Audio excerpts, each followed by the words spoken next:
Hi guys, Xeonexis here, and today I'm going to be featuring one of the battles I did last Saturday on stream, which is the very interesting rifleman victory of this tournament battle. Alright, so let's begin.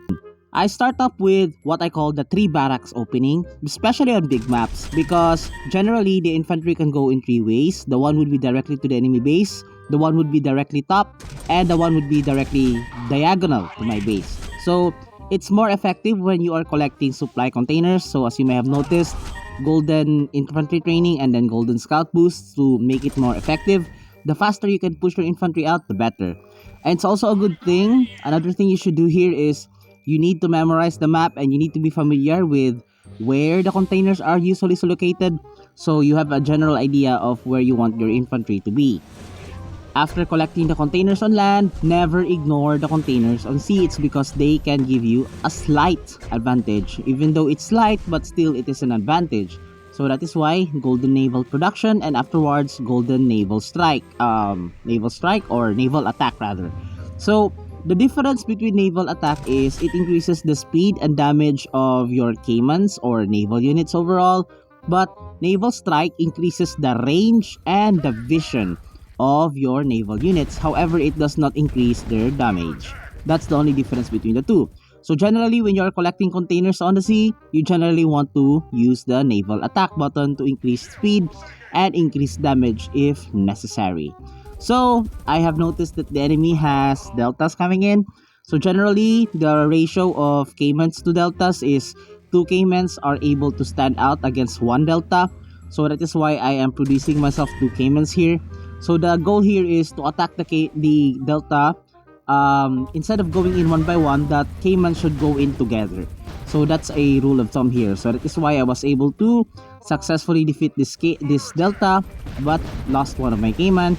So my goal here is to prevent the enemy from harassing me using naval units, which is why I'm doing my best to secure the sea and avoid getting scouted at all costs.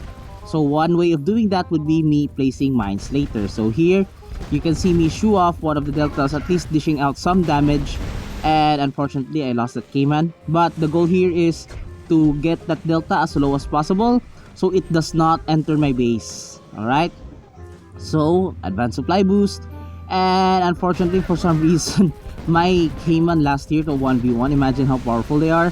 So now I'm using my riflemen to stop this delta from coming inside my base. I don't want the enemy to see what I am doing. So here, after destroying the delta, I proceeded to plant mines to that specific area to prevent the enemy from going in further. Alright, so to discourage him. So it's kind of like a mental strategy. Like if you are Confederation and then one of your units hits mines, there's that doubt in yourself like, oh, this place is mine. So it's actually a bad idea to proceed here. So generally, you have 2 actions there. You want to demine that area, or you generally do not want to go into that area. So specifically here on the sea, if the Confederation detects that I am placing mines, he knows that I don't want to go aggressive on the sea. So that is one reason why it discourages him to go into the sea or attack to the sea. So basically, that's mental warfare right there. So here you can see me scout the enemy base. It's always important to know what the enemy is planning to do. So here you can see me send 1 coyote into the enemy base, but unfortunately it was not enough. So instead I sent in a hawk. He has HQ 3 and still a level 1 avia factory. So for me that is good news because I was the first one to be able to go to the sky, and that's more than enough. So the thing I realized about this tournament is your ally, which is holding the supply the flight recorder box, it has a weakness. So one, the defenses are only good for infantry, so there are only bunkers, and it only has 1 power plant. It has no anti-air, it has no rockets, it has no gun towers. So it's pretty easy picking off. So basically the thing here is you really don't need to destroy the bunkers. You only need to destroy the power plants. But the thing is, keep in mind, the bunkers also provide vision. So I should have destroyed that early on, which was a bit of my mistake here. So yeah, I realized that after destroying the power plants, the bunkers are now disabled. So then I decided to try this strategy. Hey, why not let one of my infantry collect the supply, the flight recorder box? Alright? So here you can see me looking at the base, looking at the enemy base, checking out his developments. He's now going barracks level 2 as of that moment. So yeah, that was the only infantry I got there that is scouting my base or scouting the enemy base. And here, my rifleman begins the long race. Alright? So, further check, and here it is. So as you can see, initially the riflemen attacked the barracks, so I thought that would actually give vision.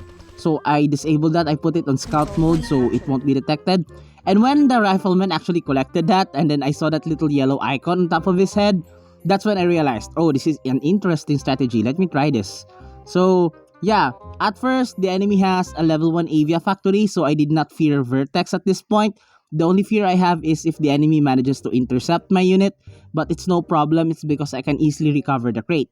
So here, my infantry has a fun run going from the enemy base to my base and giving me the supplies I need. So another thing here is, this strategy can simply be prevented if the enemy had flame assaults or typhoons, or at least cyclones placed on the enemy base or the flight recorder. That could have been the solution to this problem, but instead I was getting myself free free flight recorder box basically. So here comes my second rifleman collecting the flight recorder box and then running all the way home, baby. Yeah. So then I saw that Vertex and I was like, oh crap, I need to stop that. So I decided to hide my rifleman, and then bam, another rifleman and the rifleman got hit. So I ran again, but it's okay even if the rifleman got killed here. It's because the box will be dropped there, and I have a rifleman on reserve. So yeah, that's it. And then the rifleman was already straight on the way home. And I think at this point, the enemy recognizes what I am doing, and he knows that one more flight recorder box and he is gone. So that is why he's probably panicking, and he's probably spreading his forces right now.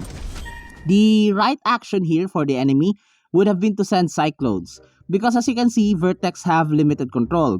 Yes, they may be able to have sniped my riflemen, but like they only have limited fuel. Cyclones on the other hand can detect units hiding in the forest, at the same time kill them. Alright, I don't have any porcupines or stuff here, but if the enemy though decides to have cyclones on this map, I will have to send my hawks in. So yeah, my rifleman gets picked off. That is when I decide to screw it. I'm sending all of my heavy assaults, heavy grenadiers rather. I decided to send in my grenadiers to collect the box. As you may have noticed here, scouting so that the collection is faster. As you may have noticed, there are 3 grenadiers and I decided to spread them so they won't be easily destroyed by the splash damage. And now, there is only one goal. This is where everything was. I was getting nervous at this point. So, the goal here was for the grenadier to survive. I don't need my army to engage the enemy army. I just need the grenadier to survive. Alright? That's it, nothing more. So, now I'm doing my best to hopefully not get destroyed by Vertex. And even if they did destroy by Vertex, there are 2 riflemen waiting. So, there I decided to spam. I had a lot of resources available, and my Jaguars are slowly getting picked off by enemy Vertex. And that is showing how desperate this guy is. I'm reserving my Hawks to enemy Cyclones. I don't want to commit too much on those Vertex. That's it. At this point, my Grenadier is coming near to the base, which is very nice. And the enemy is getting desperate, so he charges his units to my base. And fortunately, my units, this is where I decide to put the Hawks on and like screw the enemy. At this point, the enemy has no typhoons, meaning he has no anti-air, and his units is slowly getting picked off. And bam! My Grenadier managed to reach the base. And it is a victory. And that's it guys for this interesting battle. As requested, I uploaded it with a commentary. That's it. Thank you so much for watching. Don't forget to like and subscribe. Xeonexis is over and out. Peace!